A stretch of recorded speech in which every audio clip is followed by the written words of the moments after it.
Hello दोस्तों, मेरे channel ई कक्षा में आपका स्वागत है। आई होप आप सभी लोग बिल्कुल ठीक होंगे और अपनी पढ़ाई अच्छे से कर रहे होंगे। आज की वीडियो की बात करें तो आज हम नेशनल सिंबल्स ऑफ इंडिया के बारे में डिस्कशन करने वाले हैं। अगर आपको नेशनल सिंबल्स के बारे में पूरी इन्फॉर्मेशन चाहिए तो मेरी वीडियो को लास्ट तक ज़रूर देखिएगा, जिससे आपको आने वाले एग्जाम्स में कोई भी प्रॉब्लम ना हो। तो चलिए बिना ज़्यादा देरी के हम शुरू करते हैं हमारी आज की वीडियो। सबसे पहले हम बात करेंगे नेशनल रेप्टाइल ऑफ इंडिया की। रेप्टाइल, इसका जो मतलब होता है वो होता है जो हमारे रेंगने वाले एनिमल्स होते हैं या जो हमारे सरीसृप होते हैं उन्हें हम रेप्टाइल बोलते हैं। जैसे कि हमारा लिजर्ड हो गया, स्नेक हो गया या जो टर्टल हैं उन सभी को हम रेप्टाइल बोलते हैं। इसके अलावा अगर हम नेशनल रेप्टाइल की बात करें इंडिया की तो वो है किंग कोबरा। अब आप में से बहुत सारे लोग सोचेंगे कि किंग कोबरा ही हमारा नेशनल रेप्टाइल क्यों है, इसके बदले कोई लिजर्ड या फिर टर्टल को हमने नेशनल रेप्टाइल क्यों नहीं माना हुआ है। तो इसके पीछे रीज़न ये है कि हमारा जो इंडियन कल्चर है, हमारी जो इंडियन हिस्ट्री है, उसमें किंग कोबरा को काफ़ी सेक्रेड एनिमल माना गया है। इसी वजह से जो किंग कोबरा है वो नेशनल रेप्टाइल है इंडिया का। इसके अलावा अगर हम किंग कोबरा की बात करें तो ये वर्ल्ड का लार्जेस्ट वेनेमस स्नेक है, जो कि लगभग 19 फीट तक ग्रो कर सकता है और इसकी जो उम्र मानी जाती है वो 25 साल तक मानी जाती है।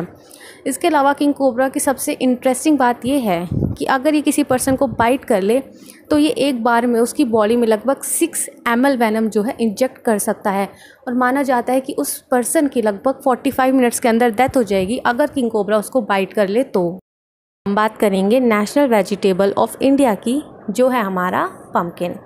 पम्पकिन नेशनल वेजिटेबल्स 2 रीज़न्स की वजह से है। पहला, एक तो ये इंडिया में लगभग हर जगह उगाया जाता है और दूसरा, इसको ग्रो करने के लिए, इसको उगाने के लिए हमें कोई ग्रेट सॉइल कैरेक्टरिस्टिक्स की कोई ज़रूरत नहीं होती। ये बहुत ही ईजिली ग्रो होता है बेल की तरह। जैसे बेल होती है वो ईजिली ग्रो हो जाती है, बिल्कुल उसी तरह से ये भी ग्रो करता है। दूसरा, इसको vegetable of the poor person भी कहा जाता है। ऐसा इसलिए कहा जाता है क्योंकि ये इतने ईज़िली अवेलेबल हो जाता है कि चाहे कोई गरीब हो या अमीर, कोई भी इसको ईज़िली परचेज़ करके इसको कंज्यूम कर सकता है। नेशनल ट्री ऑफ इंडिया, जो हमारा इंडियन फिग ट्री है जिसका साइंटिफिक नेम है फाइकस बेंगलेंसिस, वो हमारा नेशनल ट्री है इंडिया का। अगर मैं आपको इजी भाषा में समझाऊं तो जो हमारा बनियन ट्री है उसको हमने हमारा नेशनल ट्री इंडिया का डिक्लेयर किया हुआ है। इस पेड़ की जो जड़ें होती है वो काफ़ी लार्ज एरिया तक फैली हुई होती है। इसी वजह से जो पेड़ है काफ़ी पुराना होने के बावजूद भी काफ़ी नया लगता है और ये जो पेड़ है वो काफ़ी सालों साल जिंदा रहता है। इसी कैरेक्टरिस्टिक्स की वजह से हम इसको इमोर्टल यानी कि अमर पेड़ भी बोलते हैं। इसकी यही खासियत हमारे हिस्ट्री में, हमारे मिथ्स का इसको इंटीग्रल पार्ट बनाती है। National pledge of India. I love my country and I am proud of its rich and varied heritage. I shall always strive to be worthy of it. ये है हमारी oath of allegiance यानी कि हमारे राज्य के प्रति निष्ठा की शपथ, और ये मोस्ट कॉमनली रिसाइट की जाती है इंडियंस के द्वारा, यानी कि हमारे द्वारा पब्लिक इवेंट्स में, जैसे कि स्कूल्स हो गए या इंडिपेंडेंस डे और जो रिपब्लिक डे के सेलिब्रेशंस होते हैं वहाँ पर हम ये नेशनल प्लेज को बोलते हैं। इसके अलावा हमें मोस्ट कॉमनली ये देखने को मिलती है जो स्कूल के जो बुक्स होती हैं उनके ओपनिंग पेजेस पर हमें देखने को मिलती हैं। इसके अलावा कैलेंडर्स पर भी जो नेशनल प्लेज है ये लिखी हुई होती है। National aquatic animal of India, जो हमारी रिवर डॉल्फिन है जिसे हम गैंगेटिक डॉल्फिन के नाम से भी जानते हैं, वो है हमारी नेशनल एक्वेटिक एनिमल।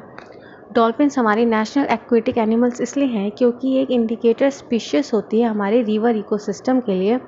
इसके अलावा इसको कंसीडर भी किया जाता है मैस्कॉट हमारे हेल्दी एक्वेटिक एनवायरनमेंट के लिए। ऐसा क्यों है? क्योंकि ये जो गैंगेटिक डॉल्फिन है ये केवल और केवल जो हमारा फ्रेश वाटर होता है उसमें ही ज़िंदा रह सकती हैं, इसलिए हेल्दी एक्वेटिक एनवायरनमेंट का इसको मैस्कॉट बोला जाता है।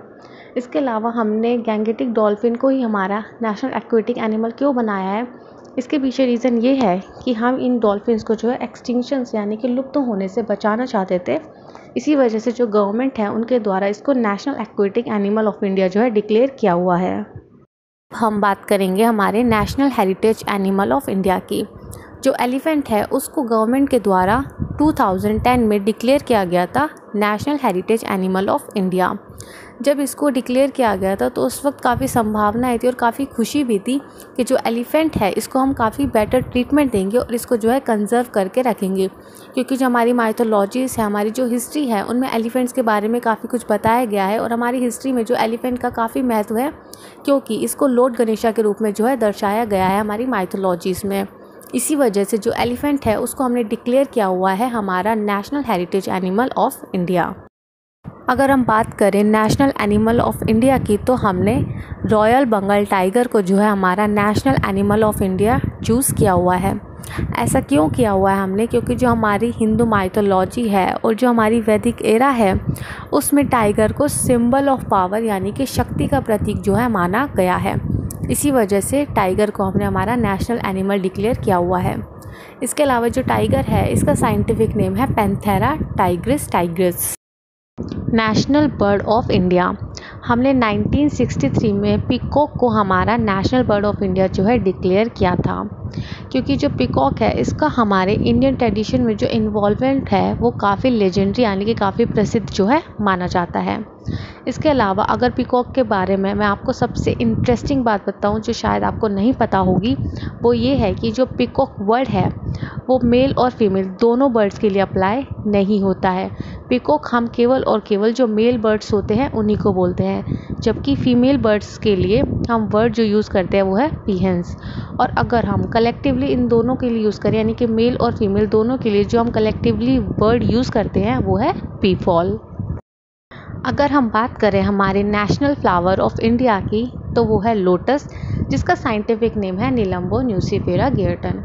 अब आप में से बहुत सारे लोग सोचेंगे कि लोटस ही हमारा नेशनल फ्लावर क्यों है, तो इसके पीछे रीज़न ये है कि इसकी जो सिग्निफिकेंट प्रेजेंस है हमारे एंशिएंट ट्रेडिशंस में, हमारी माइथोलॉजीज़ में, हमारे स्क्रिप्चर्स यानी कि जो हमारे वेद शास्त्र हैं उसमें इसका जो महत्व है वो काफ़ी ज़्यादा है।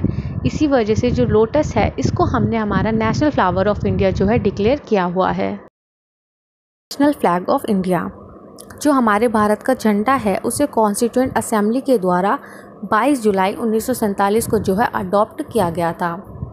और जो हमारे भारत का झंडा है उसको जिन्होंने डिज़ाइन किया था उनका नाम है पिंगली वेंकैया। हमारे देश के झंडे में हमें 3 कलर जो है देखने को मिलते हैं। टॉप पर हमें देखने को मिलता है सैफ्रॉन कलर, मिडल में हमें देखने को मिलता है वाइट कलर और बॉटम में होता है ग्रीन कलर। और जो मिडल में वाइट कलर होता है वहाँ पर हमें एक नेवी ब्लू व्हील भी देखने को मिलती है जो कि रिप्रेजेंट करती है चक्र को, जिसमें हमें 24 स्पोक्स यानी कि 24 तिल्लियाँ भी देखने को मिलती हैं। अगर हम इन तीनों कलर्स की बात करें कि ये क्या इंडिकेट करते हैं, तो जो टॉप सैफ्रॉन कलर है वो इंडिकेट करता है हमारे देश की स्ट्रेंथ और करेज को। वाइट मिडल जो बैंड है वो इंडिकेट करता है पीस और ट्रुथ को विद धर्म चक्र। और जो ग्रीन कलर है वो दर्शाता है हमारे देश की फर्टिलिटी, ग्रोथ और ऑस्पिशियसनेस को। अगर हम बात करें नेशनल एम्बलम ऑफ इंडिया की, तो इसे सारनाथ स्थित अशोक स्तंभ से जो है लिया गया है और फिर बाद में 26 जनवरी 1950 को गवर्नमेंट के द्वारा इसे national emblem of India declare किया गया था। नेशनल एम्बलम ऑफ इंडिया के नीचे हमें सत्यमेव जयते जो है लिखा हुआ दिखता है। ये जो सत्यमेव जयते है ये मुंडकोपनिषद से अडॉप्ट किया गया था।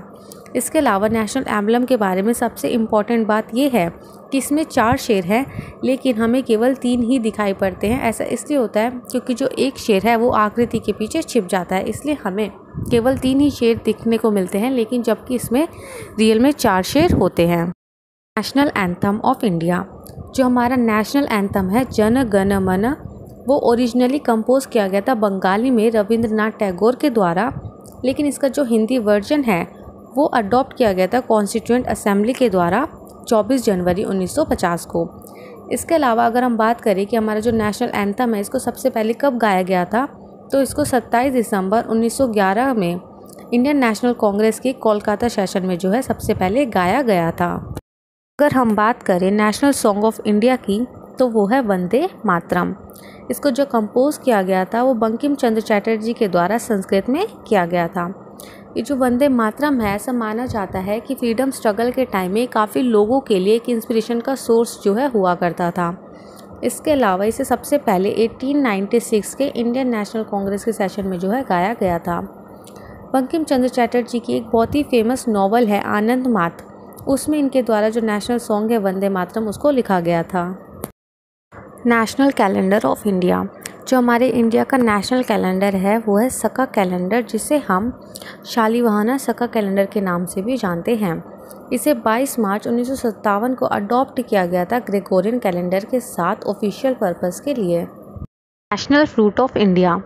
मैंगो हमारे इंडिया का नेशनल फ्रूट है, जिसका साइंटिफिक नेम है Mangifera indica. Government of India के द्वारा मैंगो को मोस्ट इम्पॉर्टेंट फ्रूट जो है डिक्लेयर किया हुआ है, क्योंकि इंडिया में लगभग 1.23 मिलियन हेक्टेयर्स पे जो मैंगो है उसको ग्रो किया जाता है। इसके अलावा इंडिया जो है वर्ल्ड का लार्जेस्ट प्रोड्यूसर है मैंगोज़ का। इन्हीं रीजंस की वजह से जो मैंगो है उसको हमने हमारा नेशनल फ्रूट डिक्लेयर किया हुआ है। National river of India. जो गंगा नदी है वो हमारे देश की नेशनल रिवर है, साथ ही वो हमारे देश की सबसे लॉन्गेस्ट रिवर भी है, जो कि फ़्लो करती है लगभग 2500 किलोमीटर तक। इसके अलावा हमारे देश की जो हिंदू पॉपुलेशन है उनके लिए गंगा नदी काफ़ी इम्पॉर्टेंट है।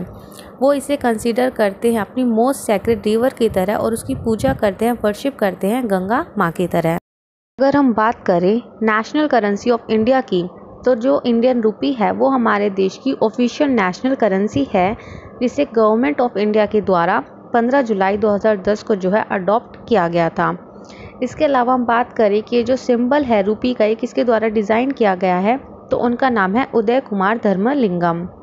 और ये जो रुपी वर्ड है ये संस्कृत का एक वर्ड है रुपया, उससे डिराइव किया गया है।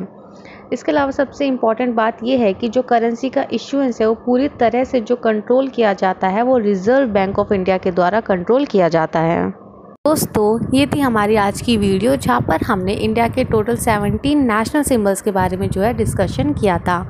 अगर आपको मेरी ये वीडियो पसंद आई हो और अगर आपको लगा हो कि ये वीडियो आपके लिए काफ़ी हेल्पफुल है, तो मेरे चैनल को सब्सक्राइब ज़रूर कीजिएगा और मेरी वीडियोस को ज़्यादा से ज़्यादा अपनी फैमिली एंड फ्रेंड्स के साथ शेयर कीजिएगा। तो चलिए अब हम मिलते हैं हमारी नेक्स्ट वीडियो में। तब तक के लिए बाय एंड टेक केयर।